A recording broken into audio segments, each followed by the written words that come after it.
Hello বন্ধুরা, আজকে 1 মে এবং আমাদের আলিপুর আবহাওয়া দপ্তর থেকে জানিয়েছিল আমাদের গাঙ্গেয় দক্ষিণবঙ্গে প্রচণ্ড ভারী বৃষ্টিপাত হওয়ার কথা এবং সেই মতো 30 তারিখে ঠিক বিকেল থেকে সন্ধ্যের মধ্যে বেশ কিছু অঞ্চলে 60 থেকে 70 কিলোমিটার বেগে দমকা ঝোড়ার সঙ্গে প্রচণ্ড আকারে ভারী বৃষ্টিপাত হয়েছে। এছাড়াও আমাদের কলকাতা, হাওড়া, হুগলি, এছাড়াও দুই মেদিনীপুর, ঝাড়গ্রামের দিকে ঠিক আমাদের সন্ধ্যা 7টার পর থেকে 8টা এবং কিছু অঞ্চলে 9টার দিকে প্রচণ্ড আকারে ঝড়ের সঙ্গে ভারী থেকে 2-1 পশলা অতি ভারীও বৃষ্টিপাত হয়েছে এবং এমনিতেই আমাদের গাঙ্গেয় দক্ষিণবঙ্গে ঠিক 28 তারিখের দিকে বজ্রবিদ্যুৎ সহ বিক্ষিপ্ত ভারী 2-1 পশলা ভারী বৃষ্টিপাত হয়েছিল এবং কালকের ভারী বৃষ্টির ফলে বেশ কিছু অঞ্চলে জলমগ্ন হয়েছে আমাদের গাঙ্গেয় দক্ষিণবঙ্গের বেশ কিছু অঞ্চল। এছাড়াও আমাদের আলিপুর আবহাওয়া দপ্তর থেকে জানাচ্ছে আমাদের উত্তরবঙ্গের দিকে এমনি ভারী বৃষ্টিপাত হচ্ছে আগামী 48 ঘন্টা ধরে, বিশেষ করে জলপাইগুড়ি, আলিপুরদুয়ার এবং কোচবিহার এবং কিছু অঞ্চলে 60 থেকে 70 মিলিমিটার অবধি বৃষ্টিপাত হয়ে গেছে এবং আগামী 24 ঘন্টার মধ্যে আরও ভারী থেকে 2-1 পশলা অতি ভারী বৃষ্টিপাতের সম্ভাবনা রয়েছে। বিশেষ করে আমাদের জলপাইগুড়ি, এছাড়া আমাদের আলিপুরদুয়ার এবং কোচবিহার থেকে প্রচণ্ড ভারী বৃষ্টিপাত হবে 7 থেকে 20 সেন্টিমিটার অবধি। এছাড়াও আমাদের কালিম্পং এবং ঠিক আমাদের জলপাইগুড়ি বেশ কিছু অঞ্চল, এছাড়া উত্তর দিনাজপুর, দক্ষিণ দিনাজপুরের দিকে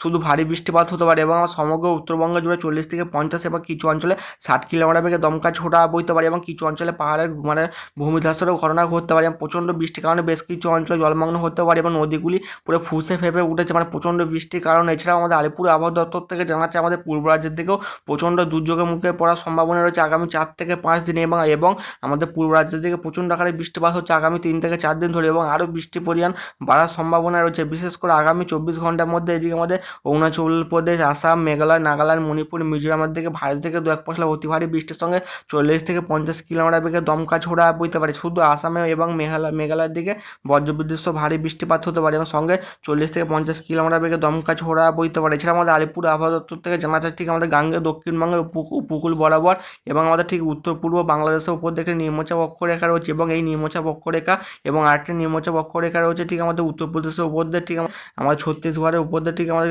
ঠিক উড়িষ্যা অবধি বিস্তৃত রয়েছে। এর ফলে আমাদের উড়িষ্যার দিকে শিলাবৃষ্টির সঙ্গে 40 থেকে 50 কিলোমিটার বেগে দমকা ছোড়া বইতে পারে। এছাড়াও আমাদের এই 2 থেকে 3টে সিস্টেম কাজ করার ফলে আমাদের গাঙ্গেয় দক্ষিণবঙ্গে প্রচণ্ড আকারে জলীয় বাষ্প ঢুকছে। এছাড়াও আগামীকাল বিশেষ করে 2 তারিখের দিকে নতুন একটি করে পশ্চিমা ঝঞ্ঝা ঢুকবে। এই 2 থেকে 3টে সিস্টেম কাজ করার ফলে আমাদের গাঙ্গেয় দক্ষিণবঙ্গে প্রচণ্ড ভারী বৃষ্টিপাত হবে এবং কোথাও কালকের বেশিরভাগ অঞ্চলে ভারী বৃষ্টিপাত হচ্ছে বা কোথাও হালকা থেকে মাঝারি বৃষ্টিপাত লক্ষ্য করা গেছে। এছাড়া আমাদের আলিপুর আবহাওয়া দপ্তর থেকে জানাচ্ছে যে প্রচণ্ড আকারে বজ্রপাত চলছে এবং আগামী 4 থেকে 5 ঘন্টার মধ্যে আমাদের উত্তরবঙ্গের বেশ কিছু অঞ্চলে বজ্রবিদ্যুৎ সহ বিক্ষিপ্ত আকারে বৃষ্টিপাত হবে এবং প্রচণ্ড বজ্রপাতের ফলে আমাদের গাঙ্গেয় দক্ষিণবঙ্গে সতর্কবার্তা হচ্ছে যে আমাদের ঠিক যখনই বজ্রপাত পড়বে বৃষ্টির সময় আমাদের চাষিদের ঠিক আমাদের নিরাপদ স্থানে আশ্রয় নেওয়ার পরামর্শ দিচ্ছে আমাদের আইএমডি থেকে কংক্রিটের বাড়িতে। এছাড়াও আমাদের আলিপুর আবহাওয়া দপ্তর থেকে জানাচ্ছে ঠিক আমাদের গাঙ্গেয় দক্ষিণবঙ্গ উপকূল বরাবর এবং আমাদের উড়িষ্যা উপকূল বরাবর ঠিক আমাদের উত্তর বঙ্গোপসাগর প্রচণ্ড উত্তাল থাকবে। বিশেষ করে 4 তারিখ অবধি আমাদের মৎস্যজীবীদের ঠিক গাঙ্গেয় দক্ষিণবঙ্গ উপকূল বরাবর এবং উত্তর উড়িষ্যা উপকূল বরাবর বঙ্গোপসাগর যেতে নিষেধ করে দিচ্ছে। বঙ্গোপসাগরে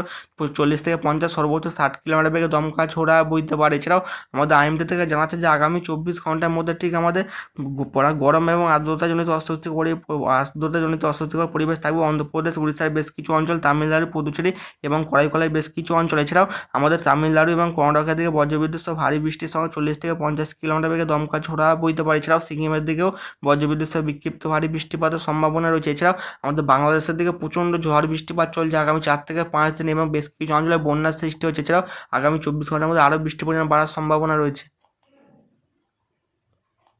এবং আমাদের ECMWF মডেল দেখা যাচ্ছে আজ ঠিক দুপুর 3টে থেকে 4টার মধ্যে বিকেলের দিকে আমাদের গাঙ্গেয় দক্ষিণবঙ্গের 24 পরগনা, কলকাতা, হাওড়া, হুগলির দিকে বজ্রবিদ্যুৎ সহ বিক্ষিপ্ত আকারে বৃষ্টিপাত হয়। বিশেষ করে আমাদের বসিরহাটের দিকে, কলকাতার দিকে, এই যে কোলাঘাট, খড়গপুরের দিকে, মেদিনীপুরের দিকে প্রচণ্ড আকারে বৃষ্টিপাতের সম্ভাবনা রয়েছে। এছাড়াও আমাদের গাঙ্গেয় দক্ষিণবঙ্গ আগামী 5 দিন ব্যাপক দুর্যোগের মুখে পড়ার সম্ভাবনা রয়েছে। বিশেষ করে 5 থেকে 6 তারিখ অবধি আমাদের গাঙ্গেয় দক্ষিণবঙ্গের দিকে দফায় দফায় বজ্রবিদ্যুৎ সহ ঝড় বৃষ্টিপাত চলতে পারে। এছাড়াও আমাদের উত্তরবঙ্গের দিকে প্রায় 6 থেকে 7 তারিখ অবধি আগামী 6 থেকে 7 দিন আমাদের উত্তরবঙ্গে ব্যাপক ঝড় বৃষ্টিপাত লক্ষ্য করা যেতে পারে এবং পূর্ব রাজ্যগুলিতেও প্রায় আগামী 4 থেকে 5 দিন ব্যাপক ঝড় বৃষ্টিপাত হবে এবং গাঙ্গেয় দক্ষিণবঙ্গে প্রচণ্ড আকারে বৃষ্টির কারণে তাপমাত্রা অনেকটাই কমে গেছে। বিশেষ করে আমাদের রাতের তাপমাত্রা প্রায় 20 ডিগ্রি নিচে বেশ কিছু অঞ্চলে তাপমাত্রা নেমে গেছে। এছাড়াও আজকে বিকেলের দিকেও ঝড় বৃষ্টিপাতের সম্ভাবনা রয়েছে। বিশেষ করে বিকেল 5টার দিকে সন্ধ্যার মুখের দিকে প্রচণ্ড কালবৈশাখী ঝড়ের সঙ্গে বজ্রবিদ্যুৎ সহ ভারী বৃষ্টিপাত হতে পারে ঠিক নদিয়া, কৃষ্ণনগরের দিকে হওয়ার সম্ভাবনা রয়েছে। এদিকে আমাদের পুরুলিয়া এবং বাঁকুড়া, 2 মেদিনীপুর, ঝাড়গ্রামের দিকে, 2 বর্ধমান, এছাড়াও এছাড়াও আমাদের নদীয়ার বেশ কিছু অঞ্চল, কলকাতা, হাওড়া, হুগলি, এছাড়াও দক্ষিণ চব্বিশ পরগনা, ডায়মন্ড হারবার দিকে প্রচণ্ড ভারী বৃষ্টিপাত হতে পারে, বিশেষ করে কাকদ্বীপের দিকে, হলদিয়ার দিকে, সুন্দরবনের দিকে, এছাড়াও আমাদের আরও কোনটার দিকে ভারী দিকে দু এক পশলা অতি ভারী বৃষ্টিপাত হতে পারে। এছাড়া আমাদের মুর্শিদাবাদের দিকে, বীরভূমের দিকে প্রচণ্ড আকারে বৃষ্টিপাতের সম্ভাবনা রয়েছে আজ বিকেল 5টা থেকে, মানে সন্ধ্যার মুখের দিকে। এছাড়াও আমাদের উত্তর দিনাজপুর, দক্ষিণ দিনাজপুরের দিকে বজ্রবিদ্যুৎ সহ ভারী বৃষ্টিপাত আমাদের উত্তরবঙ্গের বেশ কিছু অঞ্চলে, এবং নেপালের দিকেও প্রচণ্ড আকারে বৃষ্টিপাতের সম্ভাবনা রয়েছে। দার্জিলিং, কালিম্পং, জলপাইগুড়ির দিকেও প্রচণ্ড আকারে বৃষ্টিপাত হবে। এছাড়া বাংলাদেশের রংপুরের দিকে, রাজশাহীর দিকে, ঢাকার দিকে, সিলেটের দিকে এবং চিটাগংয়ের দিকে বজ্রবিদ্যুৎ সহ ভারী বৃষ্টিপাত লক্ষ্য করা যেতে পারে, এবং উড়িষ্যা জুড়ে বজ্রবিদ্যুৎ সহ ভারী বৃষ্টিপাত হবে। ঝাড়খণ্ডের দিকেও হওয়ার সম্ভাবনা রয়েছে, দিকে বিহারের দিকেও প্রচণ্ড আকারে বৃষ্টিপাত হতে পারে, এবং রাতের দিকেও, রাত 1টার দিকে এবং 12টার পরেও বৃষ্টির পরিমাণ বাড়ার সম্ভাবনা রয়েছে উত্তরবঙ্গের বেশ কিছু অঞ্চলে, এবং শনিবার দুপুর 1টার দিকেও আমাদের গাঙ্গেয় দক্ষিণবঙ্গের পশ্চিমের জেলাগুলি যেমন বাঁকুড়া, পুরুলিয়া এবং বর্ধমান এবং পূর্ব পশ্চিম মেদিনীপুরের দিকে হালকা থেকে মাঝারি এবং কিছু অঞ্চলে বজ্রবিদ্যুৎ সহ বিক্ষিপ্ত ভারী বৃষ্টিপাত লক্ষ্য করা যেতে পারে, এবং শনিবারের দিকে প্রচণ্ড আকারে বৃষ্টিপাতের সম্ভাবনা রয়েছে। বিশেষ করে আমাদের শনিবার ঠিক মানে সন্ধ্যা পেরিয়ে রাতের দিকে প্রচণ্ড আকারে বৃষ্টিপাত হবে আমাদের উত্তরবঙ্গের বেশ কিছু অঞ্চল, বিশেষ করে আমাদের উত্তর দিনাজপুর, দার্জিলিং, কালিম্পং, জলপাইগুড়ি দিকে প্রচণ্ড ভারী বৃষ্টিপাত লক্ষ্য করা যেতে পারে, এবং আমাদের রবিবারের দিকেও আমাদের বাংলাদেশের দিকে ভারী থেকে দু এক পশলা অতি ভারী বৃষ্টিপাত হয়। বিশেষ করে আগামী 24 থেকে 48 ঘন্টা আমাদের বাংলাদেশের দিকে ভারী থেকে দু এক পশলা অতি ভারী বৃষ্টিপাতের সম্ভাবনা রয়েছে। বিশেষ করে 3 তারিখের দিকে রংপুর, এদিকে সিলেট, ঢাকার দিকে ভারী থেকে দু এক পশলা অতি ভারী বৃষ্টিপাত হবে, এবং আমাদের 4 তারিখের দিকেও বাংলাদেশ জুড়ে ভারী থেকে দু এক পশলা অতি ভারী বৃষ্টিপাতের সম্ভাবনা রয়েছে। বিশেষ করে ঢাকার দিকে, এদিকে খুলনা, এদিকে বারগুনা, ফেনীর দিকে, এদিকে আমাদের আগরতলার দিকে হতে পারে, এদিকে চিটাগংয়ের দিকে দু এক পশলা ভারী থেকে অতি ভারী বৃষ্টিপাত হতে পারে। 5 তারিখের দিকেও গাঙ্গে দক্ষিণবঙ্গে প্রচণ্ড আকারে মানে প্রবল আকারে বৃষ্টিপাতের সম্ভাবনা রয়েছে। 6 তারিখের দিকেও আমাদের বাংলাদেশের দিকে ভারী থেকে দু এক পশলা অতি ভারী বৃষ্টিপাত হবে, এবং আমাদের গাঙ্গেয় দক্ষিণবঙ্গের উপর আংশিক মেঘলা আকাশ এবং কিছু অঞ্চলে হালকা আকারে বৃষ্টিপাত হচ্ছে ঠিক পশ্চিমের জেলাগুলিতে, এবং আগামী 2 থেকে 3 ঘন্টার মধ্যে আমাদের গাঙ্গেয় দক্ষিণবঙ্গের 2 মেদিনীপুর এবং আমাদের ঝাড়গ্রামের বেশ কিছু অঞ্চলে হালকা থেকে মাঝারি বৃষ্টিপাত হতে পারে। এছাড়াও আমাদের বাংলাদেশের উপর ক্রমশ আংশিক মেঘলা আকাশ এবং বাংলাদেশের বেশিরভাগ অঞ্চলে হালকা থেকে মাঝারি বৃষ্টিপাত হচ্ছে, এবং আগামী 2 থেকে 3 ঘন্টার মধ্যে বেশ কিছু অঞ্চলে বজ্রবিদ্যুৎ সহ বিক্ষিপ্ত আকারে বৃষ্টিপাত হতে পারে, এবং আমাদের উড়িষ্যার বেশ কিছু অঞ্চলে বজ্রবিদ্যুৎ সহ বিক্ষিপ্ত ভারী বৃষ্টিপাত হচ্ছে, এবং বৃষ্টির পরিমাণ আরও বাড়ার সম্ভাবনা রয়েছে, এবং এই আমাদের উড়িষ্যার উপর যে মেঘটি রয়েছে এটি ক্রমশ গাঙ্গেয় দক্ষিণবঙ্গের উপর চলে আসার সম্ভাবনা রয়েছে আগামী 3 থেকে 4 ঘন্টার মধ্যে। তারই ফলে আমার গাঙ্গেয় দক্ষিণবঙ্গের পরিমাণ বৃষ্টির পরিমাণ বাড়ার সম্ভাবনা রয়েছে।